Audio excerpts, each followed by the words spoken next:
الرحمن अस्सलामुअलैकुम।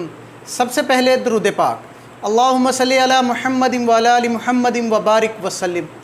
हमारा जो आज का मौजू है ना, उसका नाम है जंग हुनैन। तवज्जो के साथ वीडियो को देखिएगा, आपको इंशाल्लाह पुरानी जंगों के बारे में बहुत मालूमात इकट्ठी होगी, क्योंकि हमारी जंग बदर, जंग ओहद के बारे में वीडियोस मौजूद हैं पहले, आप उनको सर्च करके देख सकते हैं। और अगर हो सके ना तो हमारे इस YouTube चैनल को आप लोग सब्सक्राइब कर लें, ताकि जो हमारी रोज़ की रोज़ वीडियोस आती है ना, आपको रूटीन के साथ मिलती रहें और आपको दीन इस्लाम के बारे में मुख्तलिफ़ चीज़ों का पता लगता रहे। फ़तह मक्का के बाद मुशरिकीन अरब के थे ना, जो अरब के मुशरिकीन लोग थे, उनकी शौकत का करीब करीब ख़ात्मा हो गया और लोग जोग दर जोग इस्लाम में दाखिल होना शुरू हो गए। उनको छोड़कर इस्लाम की तरफ माइल होना शुरू हो गए। उनको छोड़ दिया और उनको छोड़कर अल्लाह पाक के सच्चे नबी सल्लल्लाहु अलैहि वसल्लम के दीन में दाखिल होना शुरू हो गए। ये देखकर ना कबीले थे दो, जिनका नाम है हवाज़न और सकीफ़। इनके दो कबीलों के सरदारों का इज्तमा हुआ और दोनों ने आपस में मशवरा किया कि मोहम्मद सल्लल्लाहु अलैहि वसल्लम अपनी कौम को मगलूब करके मुतमईन हो गए हैं, लिहाजा अब हमारी बारी है, क्यों ना हम पेश कदमी करके मुसलमानों को तहस नहस कर दें। मुआज़ला ऐसी सोच सोची इन्होंने। चुनाचा हवाज़न और सकीफ़ दोनों कबाइल के जो सरदार थे ना, उन्होंने मालिक बिन औफ नज़री को अपना बादशाह बनाकर मुसलमानों से जंग की तैयारी शुरू कर दी। दोनों ने मिलकर एक बादशाह बनाया और जंग की तैयारी शुरू कर दी। ये ख़बर पाकर मुसलमानों को जब ये ख़बर मिली ना, तो 10 शवाल सन 8 हिजरी, यानी कि फरवरी सन 6030, जिस तरह अब 1400 कितना चल रहा है ना, उस वक़्त 6030 था।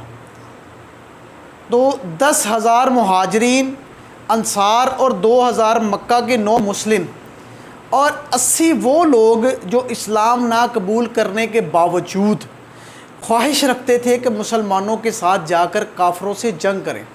मुसलमान नहीं हुए थे, इस्लाम कबूल नहीं किया था, मगर ख्वाहिश रखते थे कि मुसलमानों के साथ जाकर मुखालफीन के साथ जंग करें। वो तैयार हो गए। तकरीबन 12,000 आदमियों का लश्कर साथ लेकर नबी करीम सल्लल्लाहु अलैहि वसल्लम मकाम हुनैन पर पहुंच गए। जब दुश्मन के मुकाबले में सफ़ आराई का वक़्त शुरू हुआ ना, तो आपने महाजरीन का परचम हज़रत अली उल मुर्तज़ा को दिया और अंसार में बनी हज़रज का अलंबरदार हज़रत हबाब बिन मंज़र को बनाया और ओस का झंडा हज़रत असीद बिन हज़ीर को अनायत फरमाया। और ख़ुद नबी करीम सल्लल्लाहु अलैहि वसल्लम अपने बदन पर हथियार सजाकर, डबल ज़िरा पहनकर, सर पर आहनी टोपी पहनकर अपने खच्चर पर सवार हुए और इस्लामी फ़ौज की कमान संभाल ली।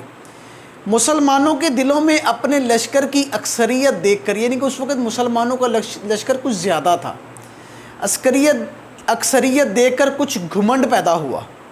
यहाँ तक कि बाज़ लोगों की ज़बान से बग़ैर इंशाअल्लाह कहे ये लफ्ज़ निकल गया कि आज हमारी कुव्वत को कोई शिकस्त नहीं दे सकता, यानी कि इंशाअल्लाह का लफ्ज़ नहीं बोला। तो इस तरह का जो लफ्ज़ नहीं बोला ना, तो उनको उसकी सज़ा क्या मिली, ये देखिएगा। मुसलमानों का अपनी फ़ौज की अदवी अक्सरियत और अस्करी ताकत पर भरोसा करके फ़ख्र करना अल्लाह ताला को पसंद नहीं आया। लिहाजा मुसलमानों पर अल्लाह पाक की तरफ से ये ताज़ियाना इबरत लगा कि जब तक जंग शुरू हुई, यानी कि जैसे ही जंग शुरू हुई ना, तो उस वक़्त दुश्मन की इन टोलियों ने, जो गोरीला जंग के लिए पहाड़ों की मुख्तलिफ़ घाटियों में पनाह लिए हुए थी, उन्होंने निकल कर ज़ोर शोर के साथ तीर अंदाज़ी शुरू कर दी। मुसलमान तीरों की बारिश से बदहवास हो गए और इनसे इनकी सफ़ें दरहम बरहम हो गई। यानी कि मुसलमान इस सोच में थे कि हमारी फ़ौज ज़्यादा है, हम दुश्मन को फ़ौरन शिकस्त दे देंगे, मगर दुश्मन चालाक था। वो मुख्तलिफ़ चोटियों में घात लगाए बैठा था। وہ اچانک باہر نکلے اور انہوں نے تیروں کی بارش کر دی۔ تیروں کی بارش کے ساتھ مسلمانوں کی صفوں میں درہم برہم پیدا ہو گیا اور تھوڑی ہی دیر میں مسلمانوں کے قدم اکھڑنے لگ گئے۔ آقا علیہ الصلوۃ والسلام اور چند مہاجرین کے سوا تمام لشکر میدان جنگ سے فرار ہو گیا۔ اس خطرناک صورتحال میں بھی آقا علیہ الصلوۃ والسلام اپنے خچر پر سوار مسلسل آگے کی جانب بڑھتے رہے اور بلند آواز میں یہ شعر پڑھتے رہے جس کا ترجمہ ہے کہ میں نبی ہوں، میں نبی ہوں، یہ کوئی جھوٹی بات نہیں ہے، میں عبد المطلب کا فرزند ہوں۔ بالآخر آقا علیہ الصلوۃ والسلام کے حکم پر حضرت عباس رضی اللہ تعالیٰ عنہ نے باواز بلند بھاگے ہوئے مسلمانوں کو پکارا اور یہ کہہ کر للکارا کہ تم لوگ واپس آ جاؤ۔ حضرت عباس کی للکار اور پکار سن کر تمام جان نثار مسلمان پلٹ آئے اور پرچم نبوت کے نیچے جمع ہو کر ایسی جان نثاری کے ساتھ داد شجاعت دینے لگے کہ میدان جنگ کا نقشہ ہی پلٹ گیا اور نتیجہ یہ نکلا کہ شکست کے بعد مسلمان فتح یاب ہو گئے، کہ اچانک شکست ہونے والی تھی مگر اللہ پاک کے نبی نے ایسا پانسا پلٹا جنگ کا کہ ان کو فتح حاصل ہو گئی اور پرچم اسلام سر بلند ہو گیا اور ہزاروں کافر گرفتار ہوئے، بہت سے تلوار کی زد میں آ کر لقمہ اجل بن گئے اور بے شمار مال غنیمت مسلمانوں کے حق میں آیا اور کفار عرب کی طاقت و شوکت کا جنازہ نکل گیا۔ لیکن جنگ حنین کا جو واقعہ نا، یہ اس چیز کی دلیل ہے کہ مسلمانوں کو میدان جنگ میں فتح و کامرانی فوجوں کی کثرت اور سامان جنگ کی فروانی سے نہیں ملتی، بلکہ فتح و نصرت کا دار و مدار در حقیقت اللہ پاک کے فضل عظیم پر ہے۔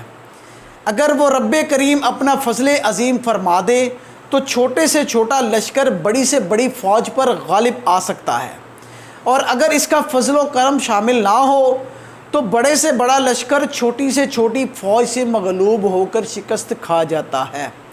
لہٰذا مسلمانوں کو لازم ہے کہ کبھی اپنے لشکر کی کثرت پر اعتماد نہ کریں، بلکہ ہمیشہ اللہ پاک کے فضل و کرم پر بھروسہ رکھیں۔